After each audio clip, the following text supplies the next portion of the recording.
Di sini sudah dijadikan sebuah masalah, namun apapun masalahnya minumnya teh boto sosro. Ada kok? Nggak ada ya, yang ada juga soal. Nah, selalu hadapi masalah dengan senyuman. Jadi semuanya pus solution. Biar apa? Iya betul, biar ada inspirasi, gitu kan ya. Nih, soalnya kayak ini nomor 1 nih. Setelah berhasil, setelah berhasil menanamkan kekuasaan perdagangan dan ekonomi di Indonesia, Belanda membentuk kongsi dagang yang diberi nama bla bla bla. A. Verenigd Oost-Indisch Company. B. Oldenbarneveldt. C. Continenten. D. Vervleegste. Lefrenti. Gitu ya, untuk divide et impera. Untung bahasa saya semua gitu ya. Ngarep.com gitu ya. Oke kawan-kawan, perlu kita ketahui bahwa nih memang setelah dia berhasil menanamkan kekuasaan perdagangan dan ekonomi di Indonesia, Belanda kemudian membentuk kongsi dagang yang diberi nama bla bla bla. Nah, itu soalnya dong ya. Ya, perlu kita ketahui kawan-kawan bahwa tepatnya pada tanggal 20 Maret nih, lebih tepatnya itu ya, tahun 1602, Belanda membuat gitu ya. Membentuk apa? Kongsi dagang. Kongsi dagang. Oke. Yang diberi nama dengan Verenigd Oost-Indisch Company. Nah, yang ini berarti jawabannya ya. Yang selanjutnya lebih kita kenal itu adalah apa yang istilahnya tidak asing lagi itu adalah VOC. Jadi nama lainnya adalah VOC. Jadi Verenigd Oost-Indisch Company adalah kepanjangan dari VOC itu kawan-kawan ya. Nah, pertama kali VOC ini dicetuskan oleh seorang bernama Oldenbarneveldt. Nah, jadi poin yang B itu ini ada seorang nama orang gitu, nama manusia gitu ya. Dan dia adalah seorang pencetus gitu, atau apa ya, orang pertama kali yang mengemukakan dibentuknya VOC. Yang kemudian ini diizinkan, mendapat izin dari siapa? Diizinkan, ini sorry ini enggak ada kemana, diizinkan oleh Ratu Belanda. Ratu Belanda. Maka karena diizinkan oleh Ratu Belanda, maka si VOC ini diperbolehkan dagang di Indonesia. Boleh dagang di Indonesia. Boleh dagang di Indonesia. Kemudian ya di Indonesia, oke.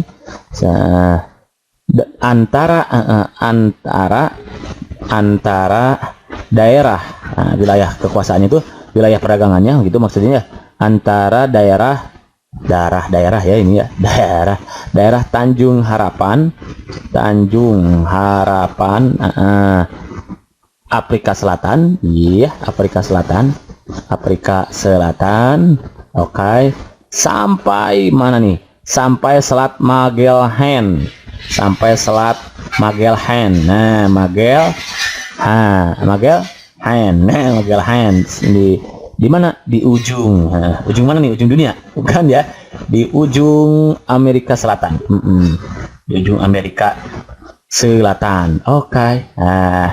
Kemudian di pulau Formosa, yaitu yang berada di Taiwan. Taiwan sampai ke benua Australia, ke benua Australia. Nah, ini wilayah perdagangannya yang diperbolehkan oleh Ratu Belanda atas izin Ratu Belanda berdasarkan usul dari Oldenbarneveldt gitu kawan-kawan ya. Jadi kalau begitu, setelah berhasil menanamkan kekuasaan perdagangan dan ekonomi di Indonesia, Belanda membentuk kongsi dagang yang diberi nama yang A gitu ya, Verenigd Oost-Indisch Company, yaitu kemudian yang kita kenal dengan VOC. Begitu kawan-kawan ya. Understand? Jiji, steady, mantap gitu ya. Nah, kalau poin B itu Oldenbarneveldt, ini mah adalah orang pertama yang mengemukakan atau menganjurkan dibentuknya VOC. VOC bahasa kitanya ya, VOC gitu ya. Kalau Continenten itu beda lagi, nanti akan ada dibahas pada pertemuan persoalan berikutnya, bukan pertemuan berikutnya, ada ya kalau nggak salah itu ya. Kalau tidak salah berarti benar gitu. Vervleegste, nah ini sama juga divide, kecuali divide impera ini adalah tentang politik Belanda ini nih, politik Belanda ya. Next time mungkin insya Allah ini tentang politik Belanda. Oke, lanjut nomor berikutnya. Number 2. Berikut merupakan tujuan dari siapa? Oke, kita ganti pakai warna kuning dulu. Berikut merupakan tujuan dibentuknya VOC, yaitu A. Memonopoli perdagangan, B. Mencegah persaingan antar pedagang Belanda serta memperkuat persaingan antar pedagang Eropa lainnya, C. Mengadakan perjanjian dengan raja-raja Indonesia, D. Mencetak uang, E. Menebang tanaman rempah-rempah yang dianggap kelebihan jumlahnya. Oke kawan-kawan, perlu kita ketahui bahwa tujuan pertama kali dibentuknya VOC gitu ya, VOC gitu ya. Ada dua itu sebetulnya ya. Satu, tujuan POC, POC gitulah, Pak Oce gitu ya. Tujuan Pak Oce itu ada dua. Satu, mencegah persaingan antar pedagang Belanda. Ya ini berarti ini ada nih, mencegah persaingan antar Belanda. Oke. Yang kedua itu memperkuat persaingan antar pedagang Eropa.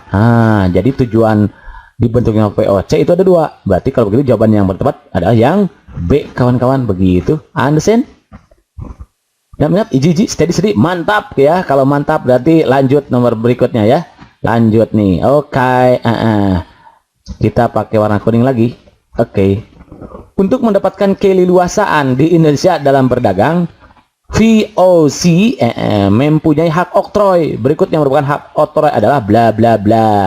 A. Hak menebang tanaman rempah-rempah. B. Hak melakukan pelayaran. C. Hak mencetak uang dan mendirikan benteng. D. Hak melakukan perlawanan. E. Hak menjalankan politik. Oke kawan-kawan, perlu kita ketahui bahwa untuk mendapatkan keleluasaan di Indonesia dalam berdagang, VOC mempunyai hak oktroy. Hak oktroy itu apa? Dia nama lain hak oktroy itu adalah hak istimewa. Hak istimewa yang selanjutnya disebut dengan hak oktroy. Hak oktroy. Adapun isi dari hak oktroy itu sendiri ada 6. Satu nih perlu kita ketahui ya. Hak monopoli perdagangan. Hak monopoli perdagangan itu. Kemudian yang kedua itu hak memiliki tentara, hak memiliki apa? Tentara. Oke. Yang ketiga itu adalah hak mengadakan perjanjian. Hak mengadakan apa? Perjanjian dengan siapa? Dengan raja-raja di Indonesia ya, dengan raja-raja di Indonesia itu. Yang ketiga. Kemudian hak yang keempat adalah hak mencetak. Hak mencetak uang. Wah enak ya, bisa mencetak sendiri gitu ya. Hak mencetak uang itu hak oktroy yang yang keempat. Kemudian number 5, yang kelimanya adalah hak untuk mengumumkan perang. Hak untuk mengumumkan perang. Mengumumkan apa? Perang ya. Dan yang terakhir yang keenam itu adalah hak mendirikan benteng. Nah, sehingga ini isi dari hak oktroy atau hak istimewa benteng ya, benteng. Tinggal kita cek di sini di option ada nggak yang keenam poin ini. Hak menebang nggak ada, hak melakukan pelayaran nggak ada, mencetak uang. Oh ternyata yang C. Begitu kawan-kawan, berarti kalau begitu jawaban yang paling tepat untuk kasus soal nomor 3 ini adalah yang C. Nah begitu kawan-kawan. Adapun hak menebang tanaman rempah-rempah, sebetulnya ini adalah bunyi dari hak ini adalah merupakan hak ekstirpasi. Hak ekstirpasi, pakai S jadi sini ya, ekstirpasi. Isinya yaitu hak menebang tanaman rempah-rempah. Yang mungkin berikutnya nanti akan dibahas. Kemudian hak melakukan pelayaran juga bukan ini ya, karena nanti akan dibahas pada soal berikutnya. Hak melakukan perlawanan ya, apalagi bukan. Hak menjalankan politik juga bukan. Oke. Lanjut number 4 ya. Nomor berikutnya number 4. Untuk dapat memonopoli Untuk dapat memonopoli